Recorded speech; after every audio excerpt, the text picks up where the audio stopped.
Adik-adik, kembali lagi bersama Kak Lestari. Hari ini kita akan kembali belajar matematika dengan tema yang baru. Ayo, hari ini kira-kira belajar apa ya? Nah, hari ini kita akan belajar tentang koordinat kartesius. Oke, mungkin kalau adik-adik lihat pada gambar ini, adik-adik sudah familiar. Nah, di sini ada garis lurus dan ada bilangan 0, positif dan negatif. Betul, ini adalah garis bilangan. Betul. Nah, di sebelah kanan, garis bilangan itu bernilai positif. Jadi setelah 0, 1, 2, 3, 4. Di sebelah kirinya bernilai negatif. Negatif 1, negatif 2, negatif 3, negatif 4, dan seterusnya. Nah, tanda panah ini menunjukkan bahwa masih banyak sekali bilangan sesudah bilangan terakhir ini. Oke, koordinat kartesius ini sendiri ditemukan oleh ahli dari Prancis. Namanya René Descartes. Oke, itu nggak usah dihafal ya. Nah, pada intinya ini sangat bermanfaat untuk kehidupan manusia. Nah, bagaimana sih koordinat kartesius? Kalau ini tadi adalah garis bilangan, nah ini kan bentuknya horizontal. Nah, pada koordinat kartesius ada satu garis lagi, yaitu garis vertikal. Nah, garis vertikal ini memiliki nilai yang sama juga. Jadi kalau dia ke atas, nilainya positif. Sama dengan yang tadi kalau ke kanan. Ke atas berarti positif 1, 2, 3, 4, dan seterusnya. Nah kalau ke bawah, iya kebalikannya. Nilainya negatif 1, negatif 2, negatif 3, negatif 4, dan seterusnya. Oke, nah inilah yang disebut dengan koordinat kartesius. Yang pertama kita akan pelajari bahwa garis horizontal ini disebut dengan sumbu X. Ya, ini disebut dengan sumbu X. Nah, sementara garis vertikalnya disebut sumbu Y. Jadi kita tulis di sini di ujung Y, artinya dia sumbu Y. Nah, kalau kita lihat di sini, sumbu X dan sumbu Y berpotongan. Nah, titik potongnya ada di mana? Iya, di sini namanya titik asal. Oke, jadi titik asal itu ada di perpotongan antara sumbu X dan sumbu Y. Nah, mari kita lihat. Koordinat kartesius itu akan menunjukkan titik koordinat. Namanya titik koordinat. Biasanya dituliskan dengan X, Y atau titik koordinat X, titik koordinat Y. Jadi kalau titik asal, mari kita lihat. Di sumbu X dia di angka berapa? 0. Di sumbu Y, iya, dia juga kena di titik 0. Maka titik asal itu bisa diganti dengan titik 0,0. Ya. Nah, selanjutnya misalkan ada titik di sini.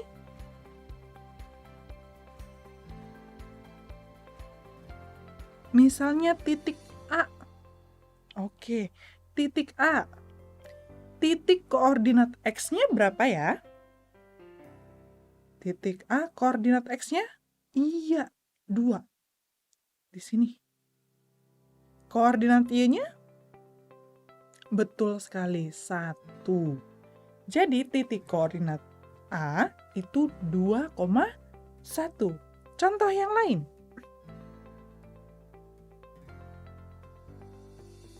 Misalnya titik B. Nah, kita lihat dari gambar ini, titik B, titik koordinatnya di mana ya? selalu mulai dari sumbu X. Titik B ini memotong sumbu X di mana ya?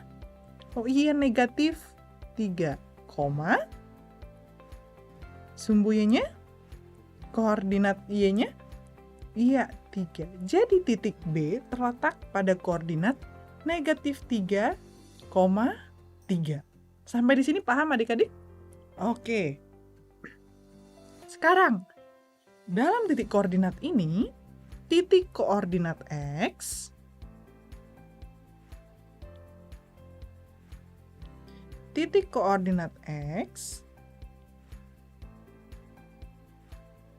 disebut juga dengan apsis.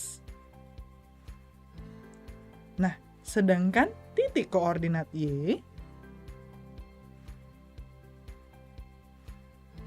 disebut juga dengan ordinat. Jadi bukan koordinat ya, ordinat.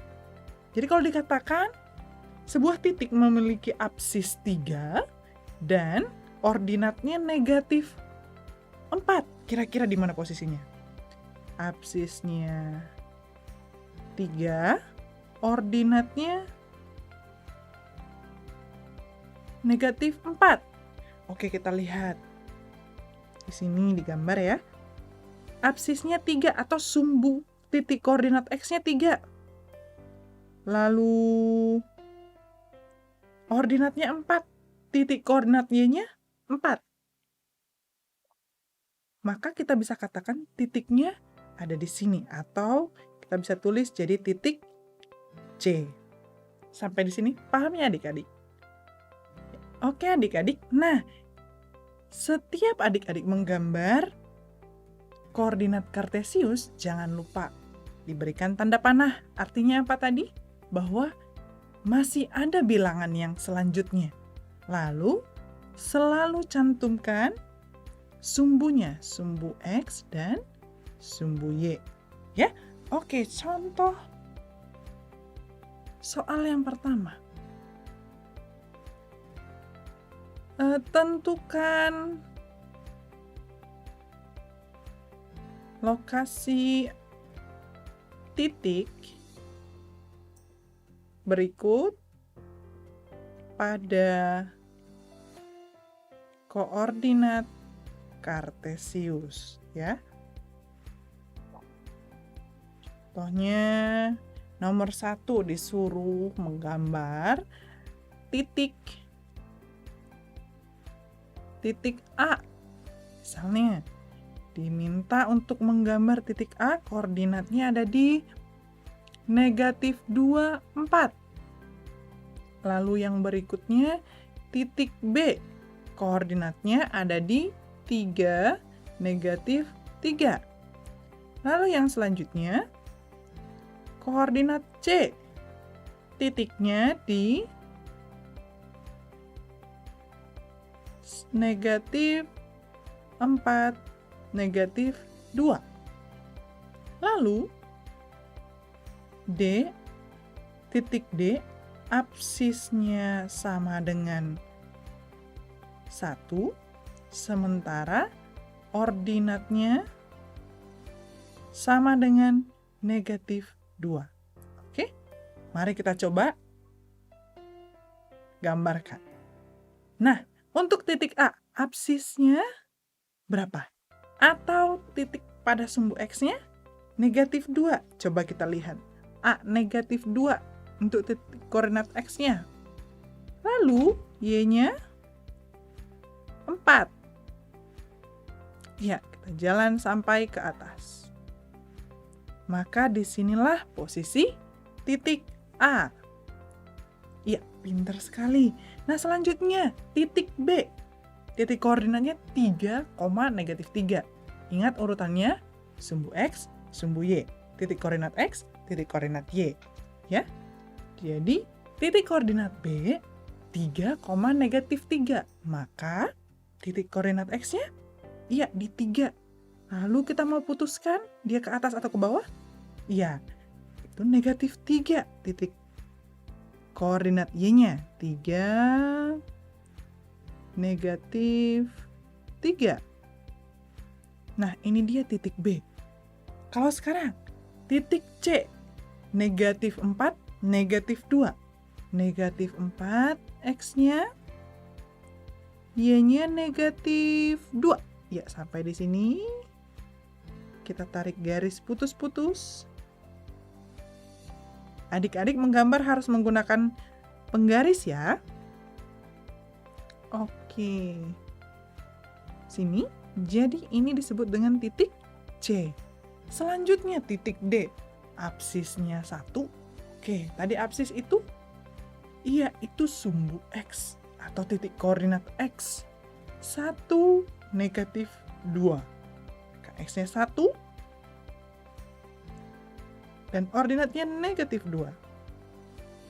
Disinilah letak titik D. Sampai di sini paham adik-adik? Coba 2 soal lagi. Titik E terletak pada 0,2. Lalu titik F terletak di 3,0.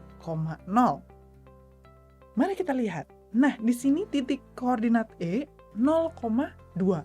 Artinya apa? Pada sumbu X dia ada di 0. Pada titik koordinat X ada di 0. Tapi titik koordinat Y-nya 2. 0, 2. Nah, di sini letaknya. Ini titik E. Atau kita bisa sebutkan bahwa titik E ini terletak pada sumbu Y. Oke? Nah, yang selanjutnya 3,0. Ayo. Berarti X-nya 3, Y-nya 0. X-nya 3. Ini Y-nya 0. Dia pergi kemana-mana nggak ya? Iya, dia di situ saja. Maka disinilah letak atau posisi dari titik F. Sampai di sini paham adik-adik? Oke, berarti menentukan titik pada diagram Kartesius, menentukan titik pada koordinat Kartesius sangat mudah kan? Ingat, urutannya selalu dari X, Y. Jangan sampai terbalik ya. Nah, contoh yang selanjutnya. Di sini ada gambar dan ada beberapa titik. Di sini ada titik P, Q, R, S, dan T. Ayo. Selanjutnya, soal yang ada pada gambar. Tentukan koordinat masing-masing titik. Ayo kita lihat dari titik P. Masih ingat apa urutannya? Untuk titik, iya.